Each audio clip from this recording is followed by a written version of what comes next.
नमस्कार, स्वागत है आपका बिहार समाचार में। बिहार की मुख्य खबरों की ओर बढ़ने से पहले एक नजर सुर्खियों पर। चलिए जानते हैं चुनाव की खबरों की ओर विस्तार से। आज इंडिया गठबंधन की जीत पर भव्य जश्न की तैयारी। सीपीआई दफ्तर में बनाया जा रहा शुद्ध देसी घी लड्डू। रिजल्ट से पहले तेजस्वी का दावा, इंडिया गठबंधन की जीत पक्की, मिलने जा रही 295 प्लस सीट। एग्जिट पोल के मनोवैज्ञानिक ट्रिक में नहीं फंसेगी जनता, बोले आरजेडी सांसद। इस बार 25 प्लस सीटों पर मिलेगी बहुमत।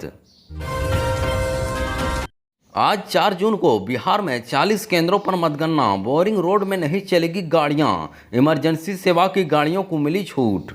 अगर आप चैनल में नए हैं तो आपसे छोटी सी अनुरोध है कि चैनल को सब्सक्राइब जरूर कर दें। अब चलिए बढ़ते बिहार की तमाम बड़ी खबरों की ओर विस्तार से।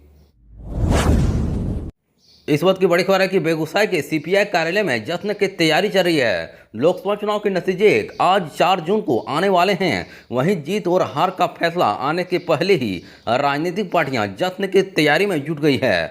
वहीं 4 जून को रिजल्ट अपने पक्ष में आने की संभावनाओं को देखते हुए सभी पार्टी के प्रत्याशी अभी से ही जश्न मोड में आ चुके हैं। वहीं इसी कड़ी में इंडिया गठबंधन के उम्मीदवार अवधेश राय और कार्यकर्ताओं में जश्न का माहौल बना हुआ है। तो वहीं पटेल चौक स्थित सीपीआई पार्टी कार्यालय में शुद्ध देसी घी का लड्डू तैयार किया जा रहा है। तस्वीरों में आप देख सकते हैं कि कैसे देसी घी का लड्डू किसी पार्टी का कार्यालय में तैयार किया जा रहा है। इस दौरान पार्टी के कार्यकर्ताओं भी मौजूद रहे। वहीं मुंगेर में भी प्रत्याशी के समर्थक दुकानदार को लड्डू बनाने का ऑर्डर दे चुके हैं। वहीं लोकसभा चुनाव की मतगणना का कार्य 4 जून को सुबह 8 बजे से शुरू होगा और सुबह 10 बजे से ही रुझान आना भी शुरू हो जाएगा, जिसके बाद विजेता प्रत्याशी के समर्थकों द्वारा जीत की खुशी में लड्डू बांटे जाएंगे। लेकिन मतगणना के पूर्व ही जीत को लेकर आश्वस्त हो चुके प्रत्याशी के समर्थक ऑर्डर देकर लड्डू बनवा रहे हैं। इस वक्त की बड़ी खबर है कि लोकसभा चुनाव के नतीजे आज घोषित किए जाएंगे, लेकिन रिजल्ट से पहले तेजस्वी यादव ने बड़ा दावा कर दिया है। उन्होंने कहा कि इंडिया गठबंधन की जीत पक्की है। 295 प्लस सीट हमारे गठबंधन को मिलने जा रही है। वहीं हम लोग आज चुनाव जीत रहे हैं। अब बता दें कि तेजस्वी ने कहा कि कम से कम इंडिया अलायंस पूरे देश भर में 295 प्लस सीट मिलने जा रही है और हम लोग पूरी तरह से देश की जनता को धन्यवाद देते हैं। वहीं खास तौर पर बिहार के लोगों को हम लोगों ने जहां भी प्रचार किया, 45 डिग्री से 49 डिग्री में कड़ी धूप में लोग धूप में खड़े रहे। यह लोगों का यह जज्बात बताता है कि हम लोग चुनाव जीत रहे हैं। सभी नेताओं से हमारी बात हो रही है, सभी जगह से अच्छा फीडबैक आ रहा है। हम लोगों का डेलीगेशन इलेक्शन कमीशन भी गया, वहां यह तय हुआ जो गाइडलाइंस है सभी कलेक्टरों को भेज दिया जाए ताकि उसका सही से नियम का पालन किया जाए, ताकि काउंटिंग प्रक्रिया में कोई धांधली ना हो। वहीं तेजस्वी ने कहा कि 2020 जैसी धांधली अगर होगी तो इस बार जनता बर्दाश्त करने वाली नहीं है। इस बार जनता हिसाब लेगी। जनता लोकतंत्र में जो उनका अधिकार मिला है उसकी रक्षा के लिए जनता पूरी तरीके से धांधली को रोकने के लिए तैयार खड़ी है। वहीं हम लोग पूरे तरीके से निश्चित हैं और आज आप देखिएगा काफ़ी अच्छा मार्जिन से हम लोग चुनाव जीत रहे हैं। बता दें कि बिहार में 25 सीट से कम इंडिया गठबंधन की नहीं आ रही है, बल्कि 25 सीट से ज़्यादा इंडिया गठबंधन को आ रहा है। इस बात की बड़ी खबर है कि लोकसभा चुनाव 2024 को लेकर आज मतगणना की जाएगी। इससे पहले तमाम मीडिया एजेंसियों की तरफ से एग्जिट पोल के नतीजे जारी कर दिए गए हैं। वहीं इन नतीजों के अनुसार बिहार की 40 लोकसभा सीटों में से एनडीए को 30 से 35 सीटों पर आगे दिखाया जा रहा है। वहीं इसके बाद इस मामले में राजद की तरफ से पहली बार बड़ा दावा किया गया है। पार्टी के राज्यसभा सांसद और मुख्य प्रवक्ता मनोज झा ने दावा किया है कि बिहार में हम लोग 25 से अधिक सीटों पर जीत हासिल कर रहे हैं।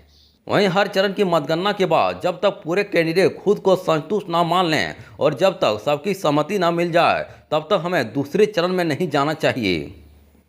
वहीं इसके अलावा ईवीएम में धांधली को लेकर मनोज झा ने कहा कि इस बार किसी का कुछ नहीं चलने वाला है। इस बार किसी की धोखाधड़ी या किसी बड़े लोगों का फोन भी नहीं आने वाला है। कुछ भी पलटने वाला नहीं है। इस बार जनता सब कुछ पलट देगी। एग्जिट पोल के मनोवैज्ञानिक ट्रिक में जनता फंसने वाली नहीं है। इस बार हम लोग कम से कम 25 प्लस सीटों पर जीत दर्ज करने जा रहे हैं। यह सभी बातें 4 जून को सामने आ जाएगी। इस बात की बड़ी खबर है कि एग्जिट पोल को लेकर पप्पू यादव ने बड़ा बयान दिया है। पप्पू यादव ने कहा कि गांजा पीकर इसे बनाया गया है। एग्जिट पोल के आंकड़ों को देखकर तो यही लगता है कि यह तो भांग खाकर इसे बनाया गया है या फिर गांजा पीकर।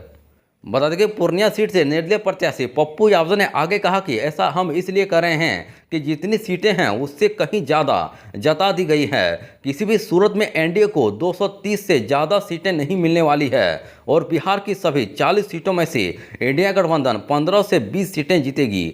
वहीं जिस सीट से पप्पू यादव लोकसभा चुनाव निर्दलीय प्रत्याशी के तौर पर लड़ रहे हैं उस सीट पर जीत का दावा कर रहे हैं। वहीं अपनी जीत के लिए पूरी तरह से आश्वस्त हैं। इंडिया गठबंधन को लेकर उन्होंने कहा कि राहुल गांधी जितनी सीटों पर जीत का दावा कर रहे हैं वह सही है, लेकिन मरते दम तक 230 से ज़्यादा सीटें एनडीए को नहीं आएगी।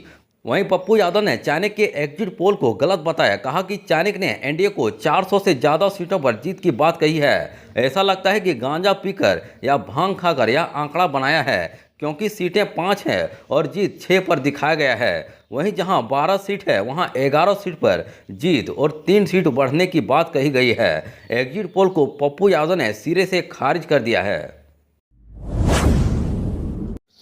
इस वक्त की बड़ी खबर है कि मुख्यमंत्री नीतीश कुमार आज दिल्ली दौरे पर थे, लेकिन बीच में ही छोड़कर वे पटना लौट आए। वहीं मुख्यमंत्री नीतीश कुमार सोमवार की देर शाम दिल्ली से पटना लौटे, जिसके बाद राजनीतिक गलियारों में इसे लेकर चर्चा हो रही है कि आखिर क्या कारण है कि मुख्यमंत्री को दिल्ली दौरे को छोड़कर पटना लौटना पड़ गया।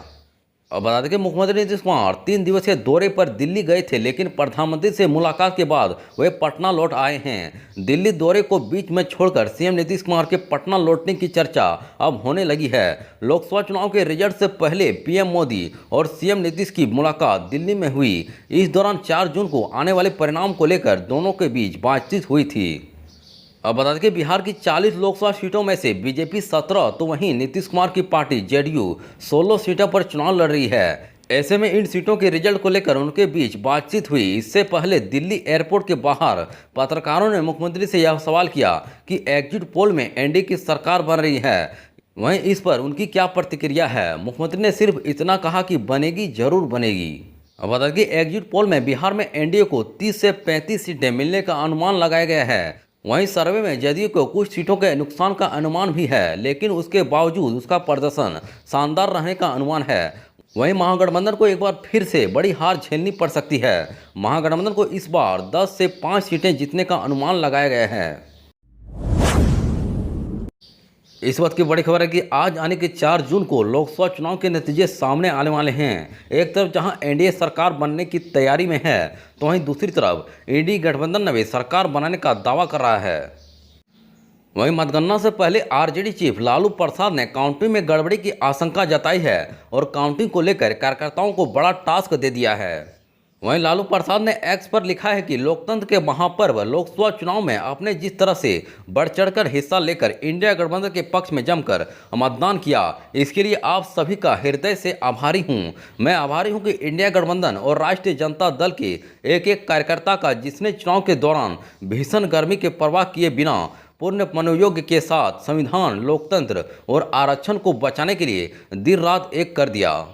उन्होंने आगे लिखा कि साथियों, मैं आपसे कहना चाहता हूं कि जो मुहिम हमने शुरू की थी उसको सभी मंजिल पर पहुंचाना बाकी है। जनता ने अपना मत इंडिया गठबंधन की विजय के तौर पर दे दिया है, लेकिन इस जनमत को सुरक्षित परिणाम तक पहुंचाना हमारा दायित्व है। इसलिए बिना रुके, बिना थके मतगणना स्थल पर जोश, उमंग और उत्साह के साथ सक्रिय रहें और सुनिश्चित करें कि बिहार की जनता का दिया गया एक एक मत सुरक्षित रहे, जिससे कि हमारी लोकतंत्र, संविधान और आरक्षण भी सुरक्षित रह पाए।